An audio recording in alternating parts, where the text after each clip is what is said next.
Lecture du jour. Évangile de Jésus-Christ selon saint Luc. En ce temps-là, Jésus disait à ses disciples : « Soyez miséricordieux comme votre Père est miséricordieux. Ne jugez pas, et vous ne serez pas jugés. Ne condamnez pas, et vous ne serez pas condamnés. Pardonnez, et vous serez pardonnés. Donnez, et l'on vous donnera.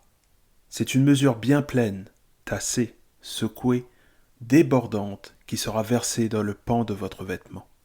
Car la mesure dont vous vous servez pour les autres servira de mesure aussi pour vous. » L'évangile d'aujourd'hui est un peu courte, mais elle me rappelle quand même une période importante de ma vie. À l'époque de mon premier boulot, je me rappelle de ce gars qui était particulier. En fait, il jugeait et critiquait tous les faits et gestes des autres collègues. Mais vraiment tout le temps. S'il arrive à 7h et toi à 7h30, tu peux être sûr qu'il parlera de toi à la pause café. Et si tu commets une erreur dans ton boulot, aïe aïe aïe. Il faisait relayer l'info aussi rapidement qu'un athlète aux Jeux Olympiques. Mais vraiment, ce gars critiquait tout et tout le monde. Et un jour, j'ai été pris pour cible par ce gars et j'ai passé une journée catastrophique. Je t'explique. Pour travailler, la société nous prêtait des ordinateurs portables, ordinateurs que je laissais dans le coffre de ma voiture que je laissais garée sur le parking public en face de chez moi. Sauf qu'un soir, j'ai oublié de fermer ma voiture. Bon, tu me diras, je l'ai chargée aussi.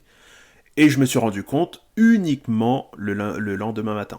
Et surprise, mon ordinateur n'était plus dans le coffre. Bon, je préviens mon chef, j'imagine que l'information est passée dans les bureaux. Sauf que, en arrivant au boulot, alors que j'étais encore dans le couloir en train de marcher, en allant vers mon bureau, ce gars en question m'a vu et a crié à pleine voix : « Eh les gars, voilà le voleur de la boîte !» Mais il a ouvert tous les bureaux l'un après l'autre pour répéter ces mêmes mots. « Voilà le voleur de la boîte, voilà le voleur de la boîte qui arrive !» Vraiment aucune pitié, le mec. J'ai passé une journée merdique. Sauf qu'un jour, le vent a tourné. Un client a téléphoné pour se plaindre du travail de ce gars, de ce collègue, et je pense vraiment qu'il a ressenti ce retour négatif comme une grosse gifle. Parce qu'il est resté là-dessus toute la journée. Il a passé son temps à se justifier. Non, mais on s'est pas compris. De toute façon, les clients sont jamais contents. Et puis, c'est pas de ma faute. Non, je pense vraiment que ça lui a fait très mal. Et je me suis demandé si à force de juger, critiquer, il ne s'était pas enfermé lui-même. Ce qui rejoint mon interprétation de l'évangile du jour. Ce collègue critiquait les erreurs, les peurs, les choix des autres, mais ça l'enfonçait dans un piège, celui de ne pas avoir droit à l'erreur, de ne pas montrer ses peurs, de toujours justifier ses choix, par peur d'être jugé et critiqué à son tour. Du coup, la plainte de ce client lui a fait très très mal. Et je ne peux pas lui en vouloir, honnêtement. Parce qu'il m'arrive aussi de critiquer, de juger les actions et les choix d'une personne. Je pense à mes amis qui changent de voiture comme ils changent de chemise, ou ceux qui ont des ambitions, des projets, des envies, et qui ont les capacités, mais qui s'auto-sabotent, qui se lancent pas. Alors eux, ils ont le don de m'agacer bien comme il faut. Mais d'un autre côté, j'ai aussi des peurs, la peur d'être jugé sur mes erreurs, sur mes choix. Du coup, au fond, quand tu regardes bien, je suis pas si différent de ce collègue. Et pour éviter de s'enfoncer là-dedans, Jésus nous donne la solution, la miséricorde. La miséricorde, c'est refuser de réduire quelqu'un à son pire moment. C'est accepter qu'il ne traverse pas les mêmes périodes que nous. Les gens peuvent avoir des douleurs cachées, des complexes, des peurs, des envies, des péchés dont ils ont du mal à se débarrasser, des addictions.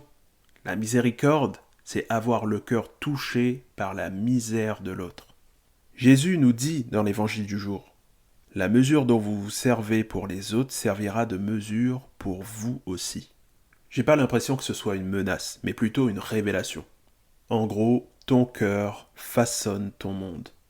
En critiquant et en jugeant les autres, ce collègue s'est laissé croire que l'erreur était interdite. Et il s'est senti dos au mur en apprenant qu'il en avait commis une. Mais c'est à nous de nous montrer miséricordieux envers lui. Car si ça se trouve, il adopte cette attitude parce qu'il souffre intérieurement, et puis il peut toujours changer. Étant donné qu'on a parlé de miséricorde aujourd'hui, prions pour que tous les pécheurs du monde se convertissent et suivent la voie de notre Seigneur Jésus-Christ, avec cette magnifique prière qui nous a laissée : « Notre Père, qui es aux cieux, que ton nom soit sanctifié, que ton règne vienne, que ta volonté soit faite sur la terre comme au ciel. Donne-nous aujourd'hui notre pain de ce jour. Pardonne-nous nos offenses, comme nous pardonnons aussi à ceux qui nous ont offensés. Et ne nous laisse pas entrer en tentation, mais délivre-nous du mal. Amen.